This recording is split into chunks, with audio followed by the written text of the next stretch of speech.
Your Majesty, King Charles III, Your Majesty, Queen Camilla, distinguished guests, I am delighted to have this opportunity once more to convey to you what an honor it is to receive and host you in Kenya as you make your 5th visit and the first since your coronation.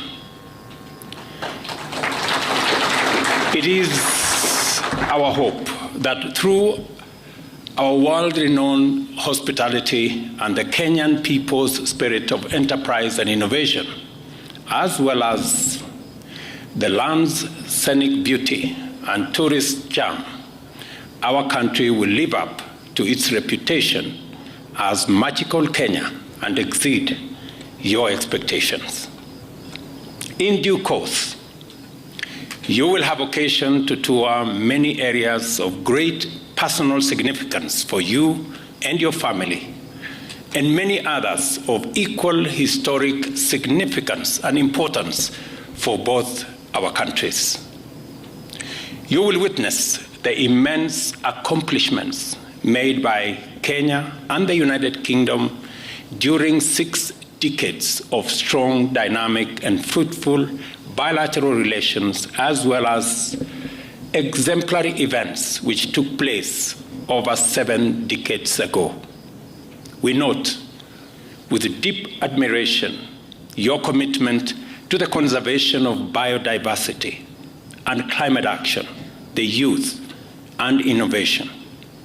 We know you intend to continue on your visionary path of progressive and futuristic leadership in restoring the vitality of our planet and promoting shared prosperity in the Commonwealth and beyond. A good example is the Mau Forest Complex, a water tower forming the catchment area for the Mara River that supports the world-famous Masai Mara ecosystem and which was admitted to the Queen's Commonwealth Canopy Program in 2020.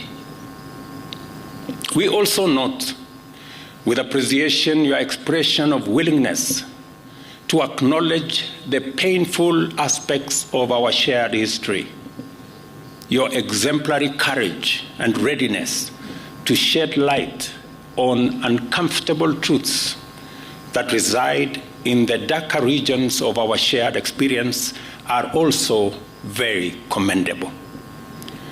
This is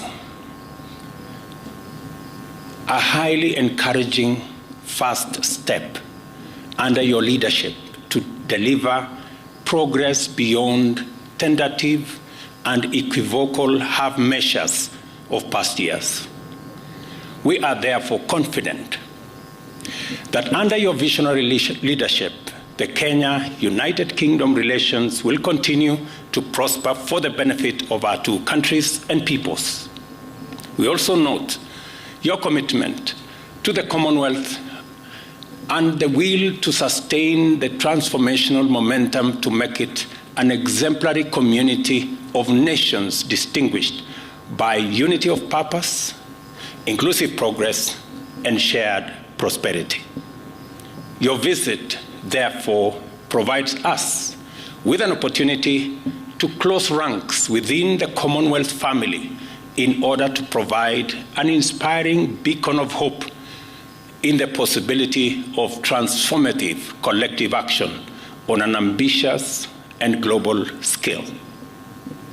Our confidence is borne further out by the fact that you are a veteran visionary who desired long ago that global development should take into account environmental sustainability, and as early as in 1970 spoke about the menace of pollution and climate change with an urgency and intensity now associated with climate action activists and the Secretary General of the United Nations. Your Majesty, Although it has been indicated that Kenya and the United Kingdom are celebrating 60 years of diplomatic relations, this by no means implies that our peoples were total strangers before that. Neither does it mean that we live in denial of our history. We cannot live as prisoners of the past. Neither can we go far into the future if we turn our backs on history and historical actions and omissions whose legacies encumber our present. As a matter of fact, formal British presence in Kenya was proclaimed in 1897 by an order in council, which inaugurated European settlement and the displacement, dispossession, and disenfranchisement of native Africans, paving the way for a brutal colonialism. And if colonialism was brutal and atrocious to African people, colonial reaction to African struggles for sovereignty and self-rule was monstrous in its cruelty. It culminated in the emergency, which intensified the worst excesses of colonial impunity and the indiscriminate victimization of Africans. I took you through earlier today the whole of fame and the whole of shame. While there has been efforts to atone for the death, injury, and suffering inflicted on Kenyan Africans by colonial government, much remains to be done in order to achieve full reparations. I am optimistic that through the Kenya-UK partnership, we shall keep up our endeavor to inspire the change we hope for by making people and their well-being the fundamental consideration in our pursuit of trade and investment, defense and security, conservation and climate action, research, development and innovation, as well as our work of designing a future that works for present generations and distant prosperity. I trust that this visit, focused on community, sustainability, and innovation, as pillars of progress, will inspire Your Majesty to forge ahead with a strong vision for stronger Kenya-United Kingdom partnership and of the Commonwealth as a beacon of hope for humanity in a sustainable, prosperous future for all in a green and clean planet. I wish you great success on this visit and much delight during your stay in Kenya. May your leadership inspire many to do their part in making our nations more prosperous and our planet more livable for humanity and all forms of life which share it with us. Ladies and gentlemen, I did inform His Majesty earlier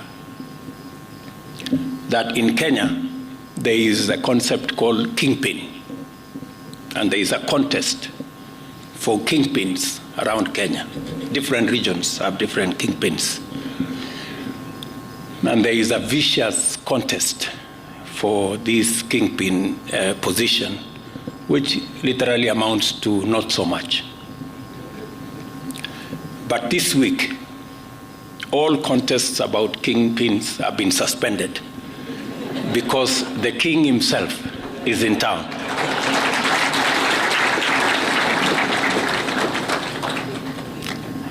Let us drink to the long life and good health of His Majesty King Charles III and Her Majesty Queen Camilla, and to the enduring bonds of friendship and partnership for the shared prosperity of the people of our two great nations. Thank you. God bless you. God bless Kenya. God bless the United Kingdom. Asanteni sana.